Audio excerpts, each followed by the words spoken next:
மல்லி அடுத்து என்ன நடக்க போகுது அப்படின்னா, இங்கே ராஜி சொன்னதை பற்றி மல்லி யோசிக்கிறாங்க. ராஜி சொன்னது சரிதான். ராஜி மட்டும் இப்போ அவள் சொன்ன மாதிரி செய்யலைனா கண்டிப்பாக ராஜேஸ்வரி விஜயை பழிவங்கத்துக்கு விஜயை பிடிச்சி ஜெயிலில் போட்டுருவா, வெண்பாவையும் பிரிச்சிருவா. காலத்துக்கும் வெண்பா அந்த கதிரேசனை போய் மாட்டிப்பா. இதுக்கு மேலே நாம் இதை டிலே பண்ண வேணாம், நாம் போய் டிவோர்ஸ் வேலை கையெழுத்து போட்டு விஜயை விட்டு கண்காண தூரத்துக்கு போயிடலாம் அப்படின்னு மல்லி முடிவு பண்ணுறாங்க. முடிவு பண்ணியிருக்கும் போது தான் விஜய் தான் மனசில் இருக்கிறத ஆசையாக பேசணும்னு நினச்சாரு. ஆனால் மல்லி அதுக்கு இடம் தரவே இல்லை.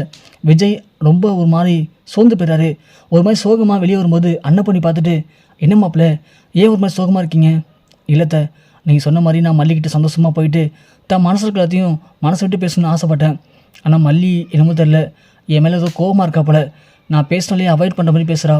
எனக்கு என்னாச்சுன்னு தெரில.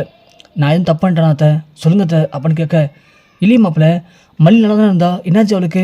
இருங்க மாப்பிள்ள, நீங்கள் கோச்சிக்காதீங்க, நீங்கள் ரூமுக்கு போங்க, நான் போய் அவள்கிட்ட பேசுகிறேன் அப்படின்னு சொல்லிட்டு அன்னப்படி போயிட்டு, ஏ பிள்ளை மல்லி, உனக்கு என்ன பைத்தியமா?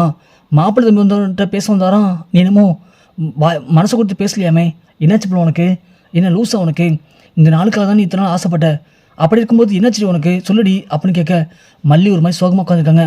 இந்த பொறுப்புல உங்ககிட்ட தான் கேட்குறேன், சொல்ல புரியா இல்லையா இப்போ நீனு? இல்லை பெரியம்மா ஒன்றும் இல்லை. இங்கே பொறுப்புல என்ன நீ ஒரு அம்மாவை நினச்சனா நீ இப்போ சொல்லிதாகணும், சொல்லு போல அப்படின்னு இங்கே அன்னப்பண்ணி கேட்க, மல்லி ஒன்று இல்லை பெரியம்மா அது அப்படின்னு சொல்லிட்டு நேற்று நடந்த எல்லாத்தையும் சொல்கிறாங்க. இது மாதிரி நான் ராஜேஸ்வரி வீட்டுக்கு போனேன், அங்கே ராஜி என்கிட்ட ஒரு சொன்னான், நீ டிவோர்ஸ் பேப்பரில் கையெழுத்து போட்டுட்டு விஜய் விட்டு பிரிஞ்சு போகல அப்படின்னா 2 நாளில் விஜய்க்கு அவருடைய முதல் மனைவி கொலை கேஸு ஹியரிங் வருது. அதில் நான் ரஞ்சிதா வச்சு விஜய்க்கு எதிராக சாட்சி சொல்ல வைக்கலான்னு இருக்கேன். கதிரேசன் அதான் எதிர்பார்க்குறாரு. அப்படி மட்டும் ரஞ்சிதா போயிட்டு ஆமாம் ரேணுகாவை கொண்டது விஜய் தான் அப்படின்னு சொல்லி சாட்சி சொல்லிட்டானா, அப்புறம் விஜய் காலத்துக்கும் ஜெயிலுக்கு போகிற மாதிரி இருக்கும். அது மட்டும் இல்லாமல் வெண்பாவை விஜய்கிட்ட பிரித்து கதிரேசன்ட்டு ஒப்படைச்சிடுவாங்க. காலத்துக்கும் விஜய் ஜெயிலில் இருந்து வெளியே வந்தாலும் வெண்பாவை பார்க்கவே முடியாது. ஆனால் இது எல்லாமே நடக்காமல் இருக்கிறதுக்கு ஒரு வழி இருக்குது. அதுக்கு நீ விஜயை விட்டு விலகி போகணும், என்ன சொல்கிற அப்படின்னு ராஜேஸ்வரி சொன்னா பெரியம்மா. எனக்கு அதில் கேட்டது மனசு சரியில்லை. நான் விஜய் கூட இருக்கிறதுனால விஜய்க்கு எவ்வளோ பெரிய ஆபத்து வரப்போகுது பாருங்களேன். நான் விஜய் கூட தான் இருப்பேன்னு சொன்னால் விஜய் ஜெயிலுக்கு போவார், வெண்பா விஜய் விட்டு பிரிக்கப்படுவா. அதுக்கப்புறமா விஜய் ஜெயிலிருந்து வெளியே வந்தாலும் வெண்பாவை காலத்துக்கும் பார்க்கவே முடியாதான். நீங்களே சொல்லுங்கள் பிரியமா, விஜய்க்கு என்னை விட வெண்பானா ரொம்ப உயிர். என்னை கூட பார்க்காம இருந்துருவார், ஆனால் வெண்பாவை பார்க்காம அவளால் இருக்க முடியாது பிரியமா. அதான் எனக்கு இப்போது என்ன பண்ணுறதுன்னு தெரில. அப்படி யோசிச்சுட்டு இருக்கும்போது தான் விஜய் என்கிட்ட ஆசையாக பாசமாக பேசுகிறாரு. அதை பார்க்கும்போது எனக்கு மனசு ரொம்ப கஷ்டமாக இருக்குது பிரியமா. எனக்கும் அவர் கூட சேர்ந்து வாழணும் அப்படின்னு ஆசையாக இருக்குது பிரியமா. ஆனால் அதை இந்த நேரத்தில் என்னால் ஒன்றும் பண்ண முடியல பிரியமா, என்னால் பேச முடியல, நான் அவ்வளோ ஃபீல் பண்ணுறேன் பிரியமா அப்படின்னு மல்லி அழுகுறாங்க. அண்ணப்பண்ணே புள்ள, அதாவது புள்ள, எனக்கு உன் கஷ்டம் புரியுது புள்ள, ஆனால் அதுக்காக உன் வாழ்க்கையை தெரிஞ்சு நீ எப்படி புள்ள வீணாக்க முடியும்? அதுக்கு என்ன பிரியமா பண்ண முடியும்? நான் என் வாழ்க்கை முக்கியம்னு நினச்சேன்னா விஜய் கூட சேர்ந்து வாழவும் முடியாது. நான் விஜய் விட்டு போக மாட்டேன்னு சொன்னால் கண்டிப்பாக ரஞ்சிதா விஜய்க்கு எதாவது சாட்சி சொல்லுவா. சாட்சி சொல்லி விஜயை பிடிச்சி உள்ளே போட்டுருவாங்க. விஜயை பிடிச்சி உள்ளே போட்டுட்டா வெண்பா பிரிச்சுருவாங்க. அப்போ நான் எதுக்கு பெரியமா இருக்கணும்? நான் இருந்துமே இல்லாமல் இருக்கிறது தானே சமம். அதனால் நான் விஜய் விட்டு பிரியிலான்னு முடிவு பண்ணிட்டேன் பெரியமா. என்ன போல சொல்கிற? பெரிய பொடியா பிரிஞ்சு எங்கே போல போகிற? இல்லை பெரியமா, என் ஃப்ரெண்டு ஒருத்தி, அவள்கிட்ட பேசிட்டேன். கொடைக்கானலில் ஒரு வீட்டில் வேலை பார்த்துட்ருக்கா.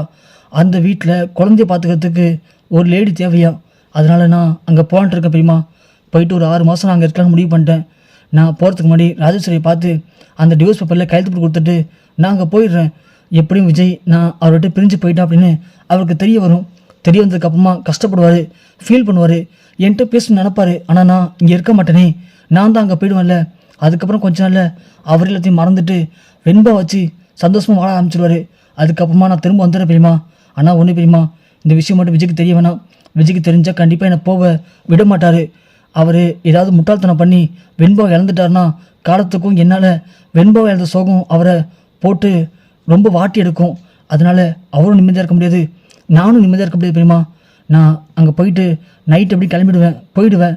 போனதுக்கப்புறம் உங்களுக்கு யாருக்கும் தெரியாமல் கால் பண்ணுற பெரியமா. நீங்களும் என்கிட்ட பேசுங்க. அப்போ போய் என்ன நடக்குது ஏது நடக்குதுன்னு எனக்கு மட்டும் சொல்லுங்கள் பெரியமா, ப்ளீஸ் பெரியமா. ஆனால் இது வந்துட்டு விஜய்கிட்ட சொல்லிடாதீங்க பெரியமா அப்படின்னு மல்லி கேட்க, அண்ணப்பண்ணே என்ன புள்ள என்னென்னமோ சொல்கிற, எனக்கு ஒன்றும் புரியல புள்ள, ஆனால் நீ போய் தான் ஆகணுமா புள்ள? என்ன பெரியமா நீங்களும் கேட்குறீங்க? விஜய் சந்தோஷமாக இருக்கணும் அப்படின்னா கண்டிப்பாக நான் விஜய் விட்டு பிரிஞ்சு போய் தான் பெரியமா ஆகணும். எனக்கு வழி தெரியல பெரியமா. எனக்கு விஜய் கூட சேர்ந்து சந்தோஷமாக ஆகணும்னு ஆசைலாம் இருக்குது. ஆனால் இப்போதைக்கு நான் பிரிஞ்சு போகிறது மட்டும்தான் விஜய் வெண்பா சந்தோஷமாக இருக்கிறதுக்கு ஒரே வழி பெரியமா. என்னை மன்னிச்சுக்க பெரியமா, தயவு செஞ்சு இதை யார்ட்டும் சொல்லிடாதீங்க பெரியமா அப்படின்னு சொல்ல, அன்னப்பொண்ணி மல்லியை கட்டிப்பிடிச்சி அப்படியே பயங்கரமாக அழுகுறாங்க.